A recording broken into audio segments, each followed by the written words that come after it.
ವ್ಯಾಮೋಹ ಯಾಕೆ ಇವ್ರಿಗೆ ಯಾಕೆ ಬಂತು? ಸಾಮಾಜಿಕ ಕಳಕಳಿ ಎಲ್ಲ ಆಯ್ತು ಇವ್ರಿಗೆ. ಡಿ ಕೆ ಶಿವಕುಮಾರ್ ಮಾತಾಡಿದ್ರೆ ಒಂದು ಹೇಳ್ತಾರೆ ಯಾವಾಗಲೂ, ಸಾಕ್ಷಿ ಗುಡ್ಡೆ ಅಂತ. ಅವ್ರ ಮಾತು ಭಾಷಣ ಕೇಳಿದ್ದೀನಿ ನಾನು ಬಹಳ ವರ್ಷಗಳಿಂದ. ನಾನು ಕೇಳ್ತೀನಿ, ಡಿ ಕೆ ಶಿವಕುಮಾರ್ ಅವರೇ, ನೀವು ಕಾವೇರಿ ವಿಚಾರವನ್ನು ಎತ್ಕೊಂಡು, ಕಾವೇರಿ ಅಂದ್ರೆ ನಮ್ಗೊಂದು ಭಾವನಾತ್ಮಕವಾದಂಥ ವಿಚಾರ, ಕಾವೇರಿ ನೀರು ಕುಡಿದು ಬದುಕ್ತಕ್ಕಂಥವ್ರು ನೀವು ಮೇಕೆದಾಟು ಪಾದಯಾತ್ರೆ ಮಾಡಿದ್ರಲ್ಲ, ನೀವೇನು ಹೇಳಿದ್ರಿ? ನನಗೆ ಪೆನ್ನು ಪೇಪರ್ ಕೊಡಿ, ನಾನು ನಿಮ್ಮ ಭವಿಷ್ಯವನ್ನೇ ಬದಲಾವಣೆ ಮಾಡ್ತೀನಿ ಅಂತ ಹೇಳಿದ್ರಿ. ಏನು ಭವಿಷ್ಯ ಬದಲಾವಣೆ ಮಾಡಿದ್ರಿ? ಗೆಲ್ದ್ರಿ, ಸುಳ್ಳು ಹೇಳಿದ್ರಿ, ಭರವಸೆ ಕೊಟ್ರಿ, ಸರ್ಕಾರ ಬಂತು. ದೇವೇಗೌಡರು ಹೇಳ್ದಂಗೆ JCB ತಗೊಂಡು ಬೆಂಗಳೂರು ಬರೀತಾ ಇದ್ದೀರಾ? ನಾವೆಲ್ಲ ನೀರಿಲ್ಲ ಅಂತೇಳಿ ಈ ಜಿಲ್ಲೆಯಲ್ಲಿ ಒಂದು ದಿವಸ ಹಣ ತಗೊಂಡಿರು, ಒಂದು ದಿವಸ ನೀವು ಒಂದೊಂದು ತಾಲೂಕು ಬಂದು ನಮ್ಮ ನೀರಿನ ಸಮಸ್ಯೆ ಏನು, ನಿಮ್ಮೂರು ಕೆರೆ ತುಂಬಿದ್ದಾವೆ, ನಿಮ್ಮೂರು ಕೆರೆ ನೀರು ತುಂಬಿಸ್ಬೇಕು, ನೀವು ನೀರಾವರಿ ಮಂತ್ರಿ ಸ್ವಾಮಿ. ಡಿ ಕೆ ಶಿವಕುಮಾರ್ ಅವರೇ, ನೀವು ನೀರಾವರಿ ಮಂತ್ರಿ, ಬರೀ ನೀರಾವರಿ ಮಂತ್ರಿಗೆ ಕೆರೆ ಕಟ್ಟೆ ತುಂಬಿಸ್ತಕ್ಕಂಥ ಒಂದೇ ಒಂದು ಮೀಟಿಂಗ್ ನೀವು ನಮ್ಮ ಜಿಲ್ಲೆಯಲ್ಲಿ ಯಾವತ್ತೂ ಮಾಡಲಿಲ್ಲ.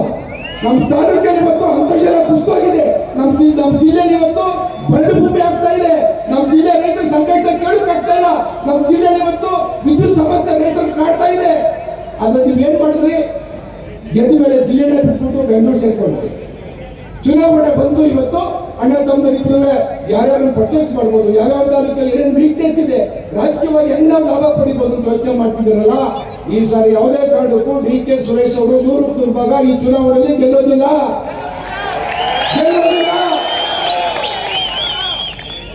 ರಾಮನಗರದ 4 ಕ್ಷೇತ್ರಗಳಲ್ಲೂ ಪುಡಿಗಳು ಸೇರ್ಕೊಂಡು ಎಲ್ಲ ಕ್ಷೇತ್ರದಲ್ಲೂ ಇವತ್ತು ಬಿಜೆಪಿ JDS ನವರು ಓಟ್ ಕೇಳೋದು ಬದಲೇ ಜನಸಾಮಾನ್ಯರು ಇವತ್ತು ಬೀದಿಗಿಳಿದು ಡಾಕ್ಟರ್ ಮಂಜುನಾಥ್ ಅವರಿಗೆ ಓಟ್ ಕೊಡಿ, ಇವರು ನಮ್ಮ ಹೃದಯವನ್ನ ಗೆದ್ದಿದ್ದಾರೆ, ಬಡವರ ಜನಸಾಮಾನ್ಯರಿಗೆ ಸೇವೆ ಮಾಡಿದ್ದಾರೆ ಅಂತೇಳಿ ಜನ ಇವತ್ತು ಬೀದಿಗೆ ಬಂದು ಡಾಕ್ಟರ್ ಮಂಜುನಾಥ್ ಪರ ಓಟ್ ಕೇಳ್ತಾ ಇದ್ದಾರೆ. ನನಗೆ ಆಶ್ಚರ್ಯ, ನಾನು ಅನ್ಕೊಂಡಿದ್ದೆ ಕನ್ನಡಪುರದಲ್ಲಿ ಎದುರ್ಕೊಂಡು ಅವ್ರಿಗೆ ದಬ್ಬಾಳಿಕೆ ದೌರ್ಜನ್ಯಕ್ಕೆ ಎದುರ್ಕೊಂಡು ಜನ ಆಚೆ ಬರಬೇಕು ಅಂತ ಹೇಳಿ. ನಿಜವಾದ ಇವತ್ತು ಬೆಳ್ತೀರಿ, ನೀವೆಲ್ಲ ಆಚೆ ಬಂದಿದ್ದೀರಿ, ನಿಮ್ ಕೈಗೆ ದಬ್ಬಾಳಿಕೆ, ಎಷ್ಟಿನಾಗಿ ದೌರ್ಜನ್ಯ. ಶಿವಕುಮಾರ್ನ ಸುರೇಶ್ ನಾನು ಬಹಳ ಬಲ್ಲೆ 30 ವರ್ಷದಿಂದ ಬಹಳ ನೋಡಿದ್ದೀನಿ ಅವ್ರನ್ನ. ಏನು ಬೆಳೆದ ಚಿಕ್ಕಿದ್ದ ಜೊತೆಲೆ ಬೆಳ್ಕೊಂಡು ಬಂದು ನಾವು. ಆದ್ರೆ ಇವ್ರಿಗೆ ಇಷ್ಟು ದಾಹ, ಅಧಿಕಾರ ದಾಹ, ದರ್ಪ ಯಾಕೆ ಬೇಕಿದೆಲ್ಲ? ನಾನು ಅವ್ರಿಗೊಂದು ಮಾತು ಹೇಳ್ತೀನಿ, ಡಿ ಕೆ ಸುರೇಶ್ ಅವರು ಈ ಚುನಾವಣೆಯಲ್ಲಿ ಸೋತ್ರೆ ಕನ್ನಡಪುರಕ್ಕೆ ಅಂದಿರುವ ಕಳಂಕ ಕಡಿತದೆ, ನಿಮ್ಮನ್ನೆಲ್ಲ ಜನ ಗೌರವಿಸ್ತಾರೆ. ಬಂಧುಗಳೇ, 108 ವಿಚಾರ ಮಾತಾಡ್ಬೋದು. ಇವತ್ತು ಒಂದ್ ಕಡೆ ಸರ್ಕಾರದ ವೈಫಲ್ಯ, ಒಂದ್ ಕಡೆ ನಮ್ಮ ದೊಡ್ಡಗೌಡರು ಕೊಟ್ಟಿರ್ತಕ್ಕಂಥ ಸಂದೇಶ. ಗೌಡರು ಏನ್ ಸಂದೇಶ ಕೊಟ್ಟರು ಅಂದ್ರೆ, ಈ ದೇಶಕ್ಕೆ ನರೇಂದ್ರ ಮೋದಿ ಅವರ ನಾಯಕತ್ವವನ್ನ ಗೌಡರು ಕೊನೆಗೆ ಒಪ್ಕೊಂಡ್ರು. ಅವರು ನರೇಂದ್ರ ಮೋದಿ ಅವರು ಮಾಡಿರ್ತಕ್ಕಂಥ ಕೆಲಸವನ್ನ ಅವರೇ ಒಪ್ಕೊಂಡ್ಮೇಲೆ ನಮ್ದೇನಿದೆ, ಮನೆ ದೊಡ್ಡವರು ನಮ್ಮ ಯಜಮಾನರು ಅಂತ ಗೌಡರು ಒಪ್ಕೊಂಡ್ಮೇಲೆ ನಾವು ನೀವು ಒಂದಾಗಿ ಕೆಲಸ ಮಾಡಬೇಕಲ್ಲ. ಹಾಗಾಗಿ ನಾವು ಪರಸ್ಪರ ರಾಜಕೀಯವಾಗಿ ಹೋರಾಟ ಮಾಡ್ಕೊಂಡು ಬಂದದ್ದು ಜನಗಳ ಬದುಕಿಗಾಗಿ, ಜನಗಳ ಸೇವೆ ಮಾಡ್ತೀವಿ ಅಂತ, ಜನಗಳಿಗೆ ಕಷ್ಟ ಸುಖ ಆಗ್ತೀವಿ ಅಂತ. ಆದ್ರೆ ಇವತ್ತು ಡಿ ಕೆ ಶಿವಕುಮಾರ್ ಅವರು, ಡಿ ಕೆ ಸುರೇಶ್ ಅವರು ಇವತ್ತು ಅದೆಲ್ಲ ಬದುಕಿಟ್ಟು, ನಾನು ಮೊನ್ನೆ ನೋಡ್ತಾ ಇದ್ದೆ ಟಿವಿಲಿ, ಅವರು ಏಕವಚನದಲ್ಲಿ ಮಾತಾಡಿ ಶುರು ಮಾಡ್ಬಿಟ್ಟಿದ್ದಾರೆ ಶಿವಕುಮಾರ್. ಮೊದಲೆಲ್ಲ ಕುಮಾರಣ್ಣ ಅಂತ ಗೌರವ ಕೊಡ್ತಾ ಇದ್ರು, ದೇವೇಗೌಡರೇ ಅಂತ ಗೌರವ ಕೊಡ್ತಾ ಇದ್ರು. ಮನುಷ್ಯನಿಗೆ ಇಷ್ಟೊಂದು ಮತನ ಇಡೀವರಿಗೆ ವಿಧಾನಸೌಧದಲ್ಲಿ ಇಬ್ರು ಕೈ ಹಿಡ್ಕೊಂಡು ಕುಮಾರಸ್ವಾಮಿ ಕೈ ಎತ್ತಿ ನಮ್ಮ ಅಣ್ಣ ಅಂತ ಹೇಳ್ದಂತ ಶಿವಕುಮಾರ್ ಇವಾಗ ಕೇವಲ ಮಾತಾಡ್ತಾರೆ. ಇವ್ರನ್ನ ಪಾಠ ಕಳಿಸ್ಬೇಕು ಬೇಡ ಅಂತಿಲ್ಲ ನೀವು.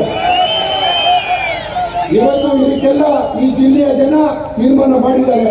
26ನೇ ತಾರೀಕು ಅದಕ್ಕೆ ಉತ್ತರ ಕೊಡ್ತಾರೆ ಅನ್ನೋ ಒಂದು ಆತ್ಮವಿಶ್ವಾಸ ನನಗಿದೆ. ಬಂಧುಗಳೇ, ಒಟ್ಟು 8 ಕ್ಷೇತ್ರ, ಬೆಂಗಳೂರು ಗ್ರಾಮಾಂತರದಲ್ಲಿ 8 ಕ್ಷೇತ್ರ, ಬೆಂಗಳೂರು ನಗರದ 3 ಕ್ಷೇತ್ರಗಳು. ಕಳೆದ 4-5 ಚುನಾವಣೆಯಿಂದಲೂ ಬಿಜೆಪಿ ಪರವಾಗಿರ್ತಕ್ಕಂಥ ಕ್ಷೇತ್ರಗಳು. ಬೆಂಗಳೂರು ಆರ್ ನಗರ, ಬೆಂಗಳೂರು ಸೌತ್, ಆನೇಕಲ್ಲು ಯಾವತ್ತೂ ಬಿಜೆಪಿ ಪರ. ಈಗ ಡಾಕ್ಟರ್ ಅಭ್ಯರ್ಥಿ ಆದಮೇಲೆ ಇಡೀ ಕ್ಷೇತ್ರ ಬಿಜೆಪಿ ಮಾಯಾದು. ಈ 5 ಕ್ಷೇತ್ರಗಳ ಸೆನ್ಸರ್ ಇರುತ್ತಲ್ಲ, 5 ಕ್ಷೇತ್ರಗಳಲ್ಲೂ ಕೂಡ ಇವತ್ತು ಡಾಕ್ಟರ್ CN ಮಂಜುನಾಥ್ ಅವರು ಮುಂದೆ ಇದ್ದಾರೆ. ಎಲ್ಲಾ ಕ್ಷೇತ್ರಗಳಲ್ಲೂ ಕೂಡ ಇವರಿಗೆ ವಿರುದ್ಧವಾದಂತಹ ವಾತಾವರಣ ಇದೆ. ಡಿ ಕೆ ಸುರೇಶ್ ಅವರಿಗೆ ಇಷ್ಟೇ, ಎಲ್ಲ ಬಾಯಿಂದ ಮಾತಾಡಿದ್ರೆ ಅವರು ಕಣ್ಣಿಂದ ಮಾತಾಡ್ತಾರೆ. ಎಲ್ಲಿಂದ? ಕಣ್ಣಿಂದ. ಅವರು ಕಣ್ಣು ಉಪ್ಪಲ್ಲಿ ಮಾತಾಡ್ಸೋದು. ಅಧಿಕಾರಿಗಳ ವರ್ಗ ಇಡೀ ಜಿಲ್ಲೆನಲ್ಲಿ ಎಷ್ಟು ಒಂದೋಗಿದೆ ಅಂದರೆ ಅವ್ರು ಮಾತಾಡ್ಸಕ್ಕಂಥ ರೀತಿ, ಅವ್ರು ನಡ್ಕೊಳ್ತಕ್ಕಂಥ ರೀತಿಗೆ ಇಡೀ ಜಿಲ್ಲೆಯ ಅಧಿಕಾರಿಗಳು ಇವತ್ತು ಇವರು ಹುಡುಕ್ತಾ ಇದ್ದಾರೆ. ಇಡೀ ಜಿಲ್ಲೆಯಲ್ಲಿ ಇವತ್ತು ಜನಸಾಮಾನ್ಯರು ಅವರು ನಾನು ಕೇಳ್ತೇನೆ, ಇವತ್ತು ಎಲ್ಲ ಕಡೆ ಕೇಳ್ತೇನೆ, ಟಿ ಕೆ ಸುರೇಶ್ ನಿಮ್ಮ ಊರಿಗೆ ಬಂದಿದ್ರಾ? MP ಆಗಿ ಏನ್ ಕೆಲಸ ಮಾಡಿದ್ದಾರೆ? MP ಗ್ರ್ಯಾಂಡ್ ಅನ್ನ ಏನ್ ಮಾಡಿದ್ದಾರೆ? DKS ಟ್ರಸ್ಟ್ ಅಂತ ಒಂದು ಟ್ರಸ್ಟ್ ಮಾಡಿಕೊಂಡು ಕುಡಿ ನೀರು ಘಟಕ ಮಾಡಿ ಚೈನಾದಿಂದ ಮಿಷಿನ್ ತಂದು ಹಾಕ್ಸಿದ್ರು ಬಿಟ್ರೆ ಈಗ ಎಲ್ಲ ಕಡೆ ಬಸ್ ಸ್ಟ್ಯಾಂಡ್ ಮಾಡ್ತಿದ್ದಾರೆ. ಕೊನೆಯಲ್ಲಿ ಇಷ್ಟು ವರ್ಷ ಯಾಕೆ ಮಾಡಲಿಲ್ಲ? ಇಷ್ಟು ವರ್ಷ ನಿಮ್ಮ ಸೇವೆ ಏನು ಈ ನಾಡಿಗೆ?